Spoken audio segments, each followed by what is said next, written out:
Just like to inform that this council meeting is being recorded in accordance with council's webcasting of council meetings policy. The recording will be archived and made available for viewing at any time on council's YouTube channel for a maximum period of 12 months. All care is taken to maintain your privacy. However, if you are in attendance in the public gallery, you should be aware that your presence may be recorded. Your continued attendance means you agree to being recorded and you also abide by council's adopted code of meeting practice. The chairperson or general manager will have the discretion to interrupt the recording of any meeting at any time should it be deemed necessary. This may occur in circumstances where commentary is considered to be misleading, defamatory or inappropriate to be published, or where behaviour breaches council's adopted code of meeting practice. Thank you. Could I have all those who are able to please stand for the prayer and acknowledgement of country, please.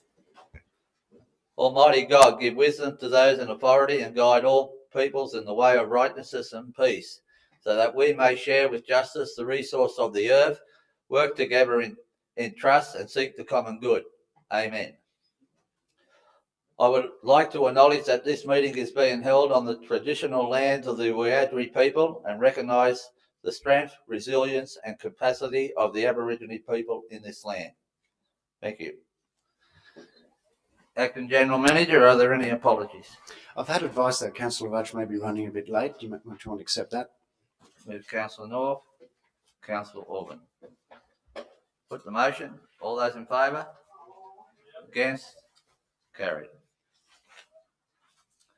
Item number 5, report of the previous meeting, minutes of the Policy Committee meeting, the 5th of February 2020. Could I please have a mover and a seconder, please? Councillor North, Councillor Hanger. Any discussion? Councillor, put the motion. All those in favour? Against? Carried. Declaration of interest. Acting General Manager, do we have any declarations of interest? I have none, Mr. Mayor. A mover and a seconder for that, please. Councillor North, Councillor Morse. Put the motion. All those in favour? All those against? Carried. Item number 8, receive and deal with General Managers and Directors report. Councils, now we go to the General Managers and Directors report. Director of Environmental Planning and Building Services report. Item number 1, the trial of street vending and roadside stalls during race week. Could I please have a mover and a seconder? Move Councillor Christian. Councillor Orban. Any discussion? I'll put the motion. All those in favour? Against? Carried. Director of Corporate Services and Finance report. Item number 1, report of Audit and Risk Management Committees, the 27th of November 2019. Please have a mover and a seconder. Councillor North, Councillor Christians. Any discussion? I'll put the motion. All those in favour? Against? Carried. We now go into general business. So I might start with Councillor Hanger. Yeah, thank you, Mr. Mayor. The directors have handled everything that I've asked of them. Thank you. Thank you, Councillor Hanger. Councillor Jennings. Thanks, Mr. Mayor. Just a few fairly quick ones. First one was there's a technology out there known as zero mass water, which I've come across, seen it in action down in Sydney, and it basically extracts fresh drinking water from the atmosphere using what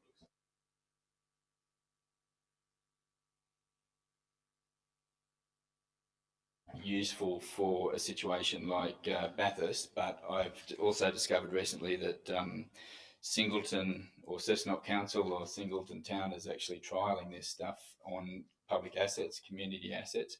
So I'm just curious as to whether or not we could maybe at least be in touch with that trial and find out what they get out of it for any possible use here, and if there's any comment on that technology. The reason I don't think it works here is because it's not humid enough. I was under the impression that it needs to be more humid conditions like Sydney, but there's not a lot of difference between the Hunter and here. Would you like to respond to that? Through Mr. Mayor, yes, I'm aware of the technology. Yes, I'd agree that it's reasonably low yield and potentially certainly not suitable for a large scale bulk water supply for Bathurst. No, certainly not thinking about it in those scales, but more as a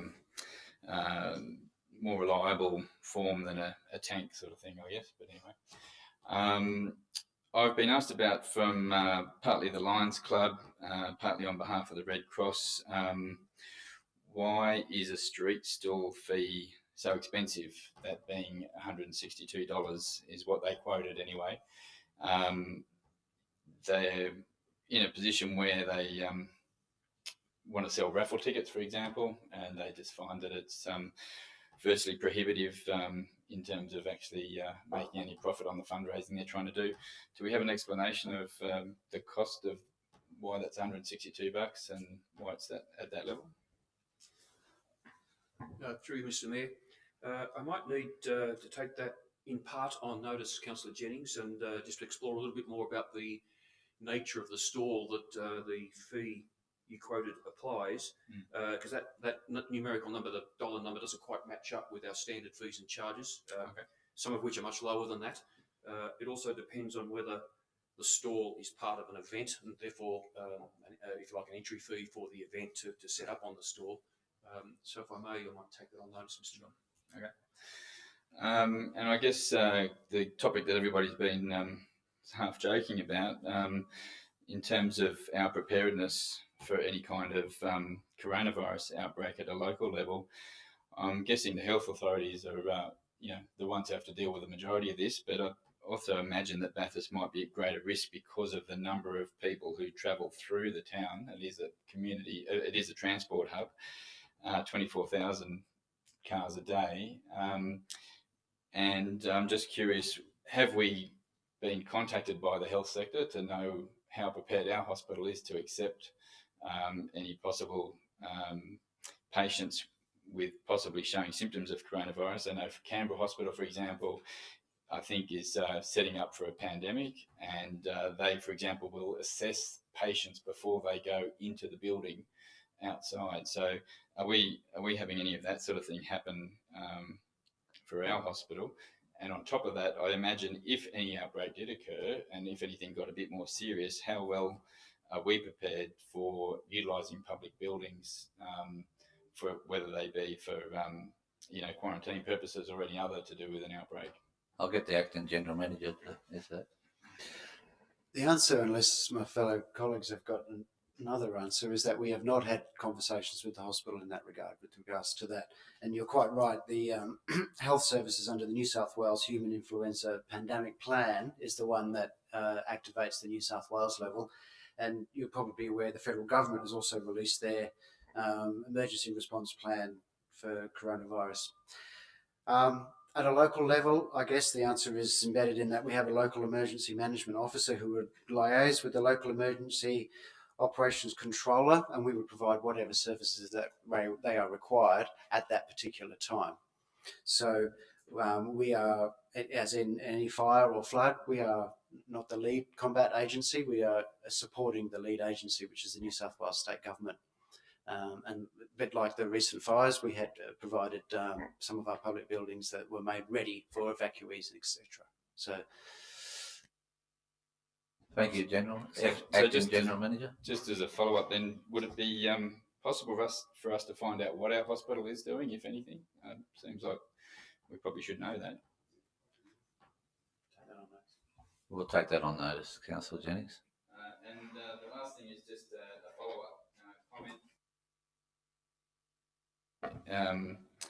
Requested that our council consider a heatwave policy or heatwave strategy and how to deal with them. This week, just a couple of days ago, a national report came out from a national organisation based in Canberra, I believe, the Australia Institute, and they looked at the temperatures, average temperatures from 1950 to 1969, so about 20-year period, and compared them to the seasons to now, 2019 or 1999 to 2018. And so over that sort of 70-year period, the average summer period has grown by 31 days in temperature, and the average winter period has shrunk in temperature by 35 days. So that's an increase of around about 66 days of hotter weather. So I'm more than happy to pass that report on to whoever's possibly looking into that. But I just thought it might be telling that the simple facts are that summer is already getting longer and winter is already getting shorter. And that's an undisputable fact based on weather observations from the Bureau. Thank you. Thank you, Councillor Jennings. Councillor Orban. Councillor Morse. Thank you, Mr. Mayor. The first thing I'd like to say is that today I've been in Dubbo. I went yesterday, and the acting general manager might be happy to hear, in his role as Director of Community and Cultural Services, that it was the area zone meeting for the libraries, and it was a really worthwhile meeting. We had a presentation by the State Librarian. We had presentations by Jan Richards, who's on the highest body in Australia for libraries. And there would have been 30, 35 people there from various libraries. Our library came off very well. I've been working with a councillor from Grenfell on a strategic plan for that zone. So it was well worth going, and thank you very much. And Bathurst did be represented very well.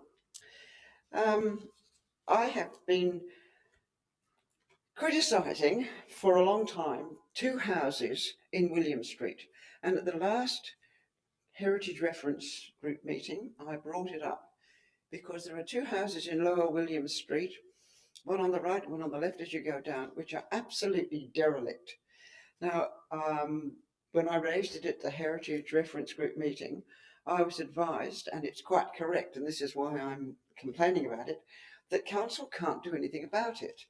And I think if we are a heritage town and we care for our heritage, as a council, we need to lobby the government, whoever else is involved in this, whether it's the state government, the planning department, or whoever, that law has to be changed, and we need an exemption from that rule, because both those houses are an absolute eyesore on the main access to our heritage area with our lovely flagpole. They're fenced off. They're just completely derelict wrecks. And I would ask if our council can devise some way that we can lobby that in heritage areas we can have some way of pulling them down. I'm not suggesting that we buy the property. I'm suggesting that we should be able to knock them down because they are unsafe. The one on the left, the front door is a little bit open, and there's a way that you can get through the fence, and that is probably a good place for squatters and or vermin. And I really do think that we are now, our hands are tied, and I would like to support the Director of Planning Environmental Services in preparing some representation to state government, I don't know, Director, to say this is a ridiculous situation that we are in, particularly in Bathurst, and maybe we can claim that we are different from other places. So, Would you like an answer on that from the Director, I Councillor don't know Morse? whether he can at the moment. He's given a very comprehensive answer to the Heritage Reference Group, but I think that as a council we need to say that we've got to do something. If anybody wants to back their car accidentally in that house, no, I didn't say that. Well, okay. Okay. We'll move on. Okay. This Friday, council is holding Women's Day, International Women's Day activities in Makati Park, and thank you for doing that, Director. The actual day is Sunday, which is always March the 8th. So encourage women to go along. It was a great success last year when they had it in the park. And on a personal level, I'm encouraging women to stand for council. So I hope that we get lots of women and lots of women excited about council. Thank you. Thank you, Councillor Morse. Councillor Fry. Thank you, Mr. Mayor. I've been doing some research on agricultural chemicals over the years, and the payouts in America for cancer victims using mostly Roundup are getting enormous, hundreds and hundreds of millions. And there's some more science that's recently come out. I've seen some papers only in the end of last year, early this year. They've just been published, and it's only cancer in lab rats, but there's a proven link now between Roundup and cancer. And I think this will flow through to the courts. So I guess the question is to either Director of Engineering or Planning, have we any plans to stop using herbicides as a council? Through Mr Mayor, in short, no. Currently Roundup is still a chemical that's available and for legal use in Australia, and we'll continue to use it whilst that's the case.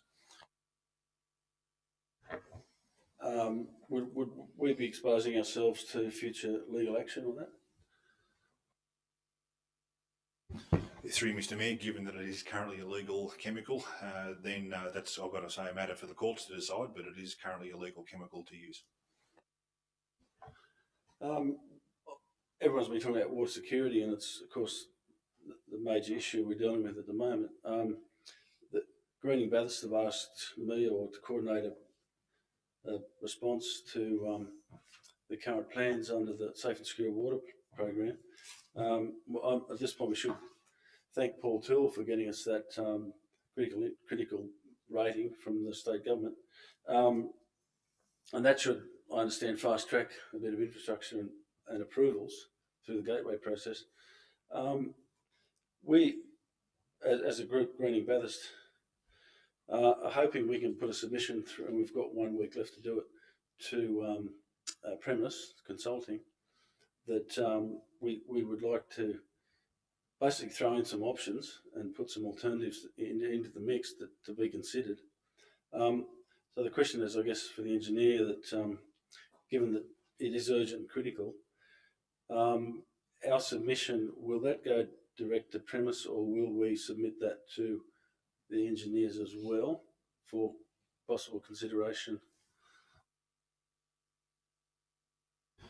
With regard to our works that we currently are planning and are well advanced in terms of design, we've used a number of consultancies, one of which is Premise, to deliver some of the outcome. But the approval process is through the state government, not through Premise. So in terms of the funding and the approval to commence that work, it's through the New South Wales government. And can I just follow on from that, Councillor Fry? I've instructed council senior staff to discuss with the state government the approval process and additional funding that councils need to do the works that we got here now. And they're going down there tomorrow. There's been scheduled a meeting tomorrow. So maybe you could bring something up like that for Councillor Fry. I don't know. Well, Greening Bathurst is happy to put their submission to Premise, the council, and the Office of Water if that's necessary. Thanks. Law, Councillor Fry. Councillor Christians. Basically, I'm just going to cover off on the coronavirus situation as well. People seem to be freaking out at the moment here in Bathurst. People are running to the shops, toilet paper, deodorant, tissues, hand sanitizer. I was actually quite shocked to learn that that's actually happening here in Bathurst. There's obviously significant concern about this particular virus. Unfortunately, we live in a nation these days that's terrified of its own shadow. A car backfires and everyone ducks for cover. And I think we're seeing that here at the moment. A terrified public is an easily controlled public, and that's why it's very, very important that people get the facts. I've asked a lot of people that are concerned about coronavirus what their concerns are, and they actually know very little about it. So I think it's very important that us as councillors and Deputy Mayor and Mayor and a council in general calls for calm. As it's not the actual virus that's going to cause dramas here in Bathurst as much, I think, as people panicking. I know there was an incident today in one of the Woolworths stores where somebody, they'd run out of toilet paper and staff there copped. I mean, as ridiculous as it may sound, but staff there copped a significant amount of abuse and people were beside themselves. And I think it's only going to get worse if we're not careful. Now, the international media and the national media probably have a lot to answer for. If it bleeds, it leads. And they've been going berserk. And I just think it's we're starting to get a level of hysteria here that I probably haven't seen in Bathurst in my time here. It's very, very rare and very concerning to walk into major supermarkets and literally see the shelves, 90% empty. So I think we need to just proceed with caution on this. I trust that the federal government and the state government are ticking off their boxes. But yeah, just very important that I think this council sort of calls for calm and we'll see how it works out. The message here is basically to wash your hands and use soap. I can't believe in the year 2020 that the government has to remind people basic hygiene standards, but apparently they do. So that's the big message coming out of this. Also, I'd just like to touch on the giveaway signs on Rocket Street across Vale Road. Can I suggest that we place giveaway signs in the middle of the road? I know they're on either side, but last week was the second time in probably a year or so that I've really been killed at that intersection because people, I don't know what they're doing, but they're not seeing the giveaway signs. I think they're just under the impression they can sail straight through Vale Road there. So I think if the giveaway sign was in the middle of the road, there'd be no excuses then, and I think it'd be a lot safer for everybody. So if we can touch on that, that'd be great.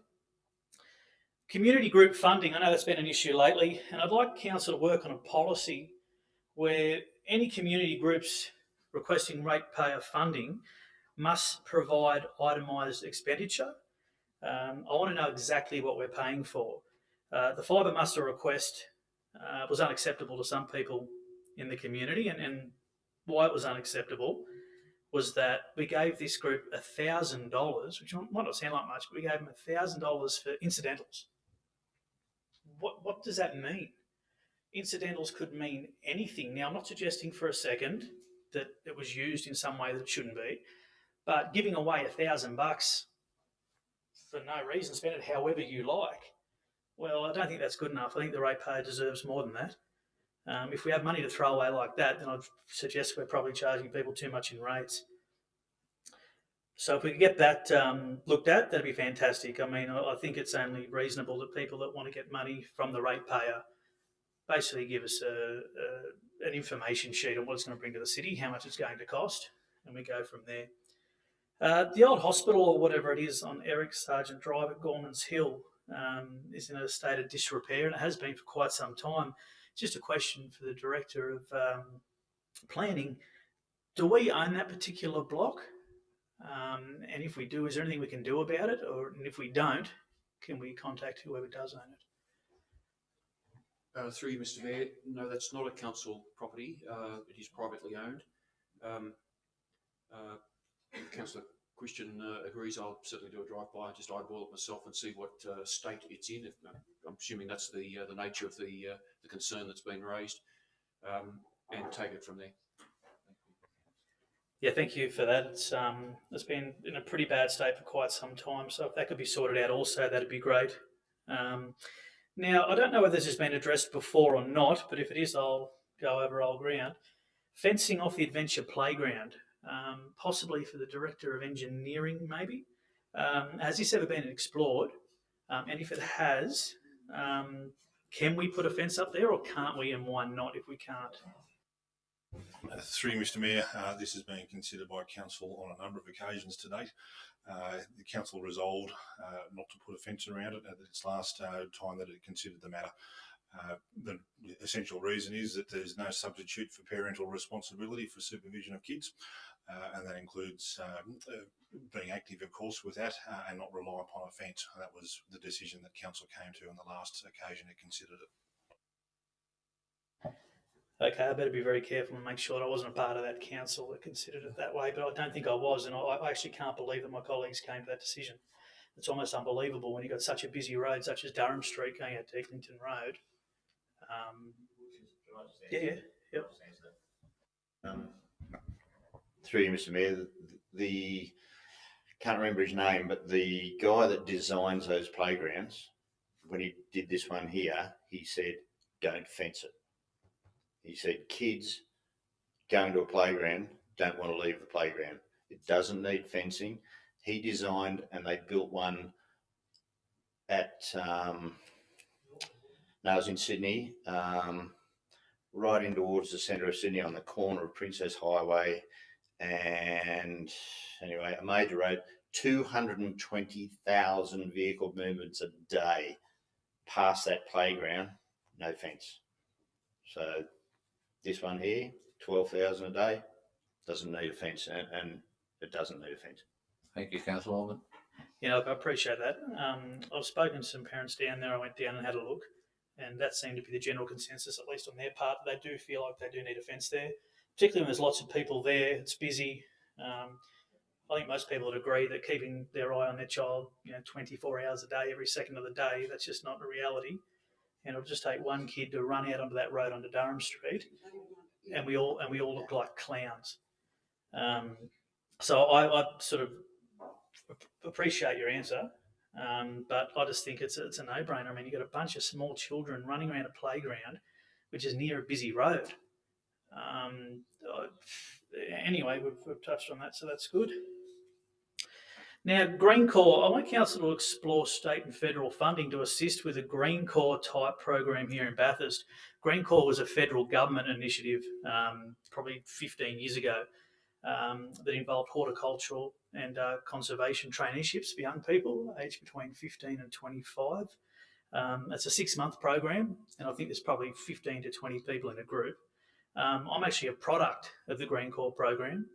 When I was 19 years old, I did the 6-month program, which resulted in a horticultural apprenticeship on Orange City Council, and then set me on a path where I am today. We built walking tracks, planted over 1,000 plants, I think, built boardwalks, cleared creeks, controlled weeds, obtained OH&S certificates, learnt plant names, learned about watercourses and their effect on the land, and just learned about the environment as a whole. And it also resulted in a federally recognised Certificate 2 in conservation and land management. So people might be shocked to know that I've actually taken part in a course such as that.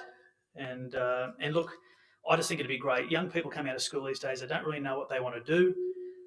Some people like to get their hands dirty. And I think it'd be fantastic if council could make those inquiries to the New South Wales government or state government, even if we just ran the program. But if we could get some funding for that, that'd be fantastic. Because I think at the moment we've got a lot of young people that are at school, go straight to uni, never dug a hole, never planted a tree, never got dirt under their fingernails, but they're screaming about environmental issues. So I think stuff like this would be great. They can come, get hands-on, and actually see what it's all about. It was a tremendous program. I don't know why it fell by the wayside.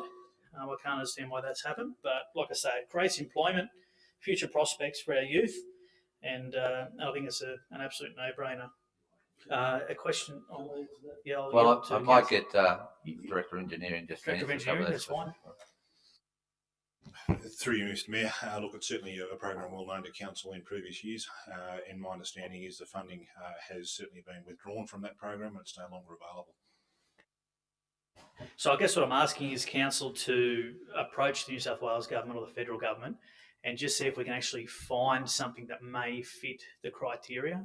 And maybe if I don't know how it works, maybe if we produce our own program, go to the state or federal government, produce our own program and ask for funding, we may be able to do that. We'll take that on notice. So I'd appreciate that. Right. And last but not least, I've been waffling on water tanks. A question to the Director of Planning. What do we have to do to regulate new houses getting water tanks that are currently, I believe, are required to have a 2,000 litre water tank on average? I think it should be something like a 5,000 litre tank that people can run their toilets and laundries off. Do we have any say in that? And if we don't, can we sort of lobby the state government maybe to change their mind on that? I think, again, it's a no-brainer. 2,000 litres for these big new homes just isn't enough. Through you, Mr Mayor, the 2,000 litres that you refer to actually there's a calculation which goes on the number of bedrooms or size of the house and so on, but it's rarely more than 4,000 litres. And that's regulated under the state government's BASICS program, Building Sustainability Index. Goes to thermal measures as well, but the water side of it is there. And think of this as you wish, but the state government has its own state environmental planning policy which regulates BASICS, and it prohibits the council from requiring something more than the standards required under BASICS. As frustrating as that seems, the amount of water in a 2,000, 3,000, 4,000 litre tank is relatively modest compared to the monthly consumption of a household. So it would need to be somewhat greater than that, significantly greater than that, to have a dint on council's the consumption of council's potable water. But these are possible. And indeed, at the wish of council, we can certainly lobby the state government to relax that stranglehold they have on council's powers. There's a few other complications that go with it, so it does need, if it's to be used in the house, not to be used for drinking water, but certainly for other household uses it would be suitable. It therefore needs plumbing to be topped up with town water, so there's those sorts of complications. There's plumbing costs associated with doing all of that, but certainly happy to prepare a submission to government on that basis. You know, I appreciate that. I think if there's a time to do it, it's now. I think every single thing we can do in regards to conserving our water should be looked at. And that's me for this evening. Thank you. Thank you, Councillor Christian. Councillor North, Deputy Mayor. Just a couple of touch on basically because it was said with the tanks and this year's budget's for consideration for us to have a subsidy to encourage people to put tanks on, so then they can at least use that water for their gardens and lawns and all that sort of thing. So yeah, Adventure Playground, what Councillor Orban said is right. He was a very convincing gentleman. I was one of the councillors that actually would like to have seen some form of a low fence. But one of the other things that he did say, and Councillor Orban will correct me here, that he said if we encourage the growth of the trees and the plants and that in that area, he said it's also a natural barrier which tends to keep kids out of it, and it seems to have worked. And he was very big on that and the type of plantings that we had. And he identified the bottom area, which was Durham Street, as being an important area, and it seems to pay it off extremely well. But it was a lot of consideration. It was quite some years ago, wasn't it, Councillor, when we spoke about that? Yep. Another thing that Councillor Christian said about the policy document, something I've been talking to the general manager about, that we probably need a document that says that if you put a request for council money, that there needs to be some understanding. Are they applying for other grants? It's hard to say exactly that all the costs, but you can go pretty good detail. But we do ask for people to provide a bit of a bank statement as such, which we don't see very often. So you're probably right about that one. I'll certainly back you on that. I've been talking to the general manager about it. I caught the tail end on the radio the other day that the chemical to do with the airport's PFAS, if I've got that right. I believe there was some court cases in Queensland might have been resolved, or I just wonder if we got any information and will it be forthcoming to council with that, please? Through you, Mr. Mayor. The short answer to the question is that we don't have any immediate correspondence, documentation from either state or federal government. My understanding is that was a settlement reached as a result of the claims made by residents in proximity to Federal Defence Air Force bases, particularly Williamtown, but elsewhere, including Queensland. The situation at Bathurst, of course, is much lower intensity, much lower scale, and it is working through the New South Wales EPA at the moment just to finish some of those details. Thank you, Director. I guess we'll have a report in the near future where we're at with that. I guess it's been a while since we've heard much about it. Through you, Mr. Mayor. At the moment, the status quo continues, and that is that those properties which have some risk by being downstream of the airport have been given guidelines as to the use of water or not to use certain water on their land for certain purposes. Relatively low risk situation for Bathurst. In regard to a further report, we have no further information to bring. When we do, certainly we'll be reporting that to council. Thank you. I mentioned this, and I wanted to bring it up in this forum.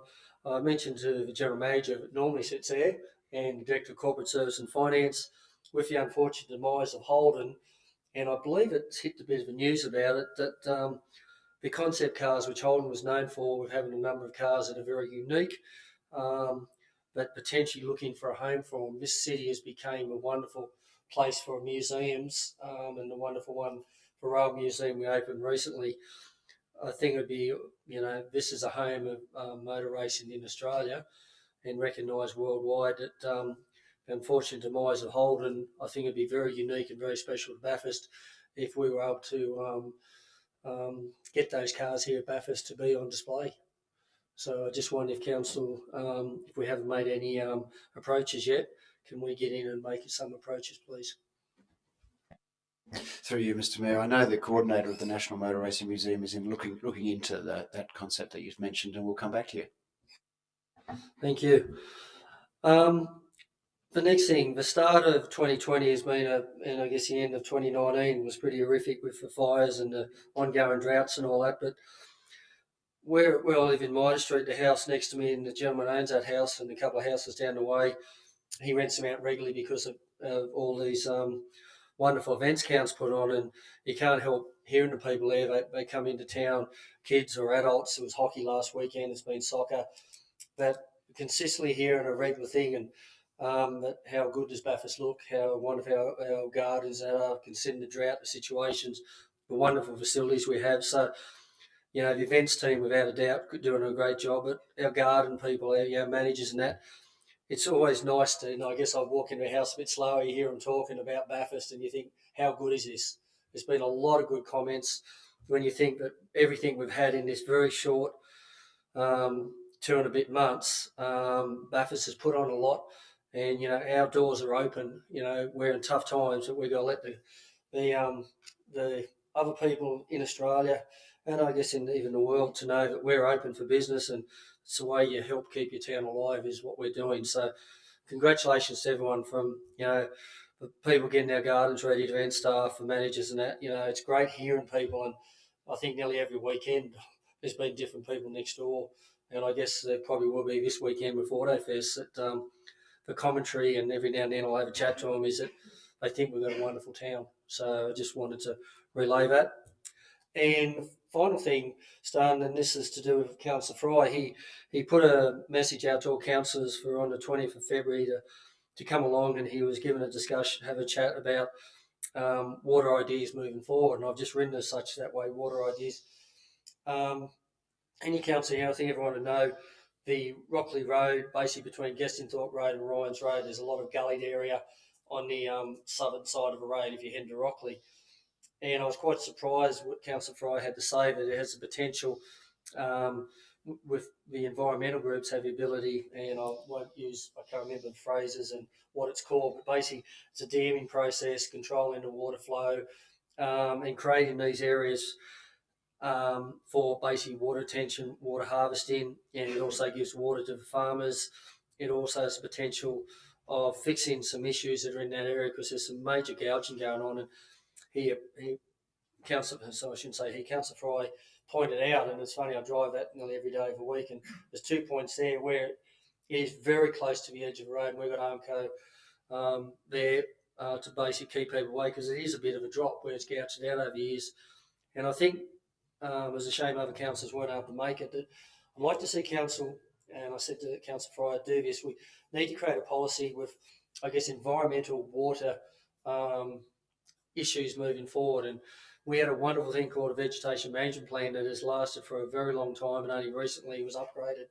I think with what we're achieving and what we need to achieve going forward with water issues, that these ideas out there, and the natural slope of the land, the natural gullied areas, with a little bit of thinking, we could solve a lot of issues with water, and water that we can use, and people within our region can use. So just want to put it out there that I'd like to see council contact Councillor Fry, because I believe there's a document he passed on to someone that talks about a lot of these issues. You know, I think he was sort of touching on it tonight, that I think we need to have a document like the vegetation management plan moving forward. It talks about that we're always looking at future water, environmental infrastructure being built, that I think would be important for this region.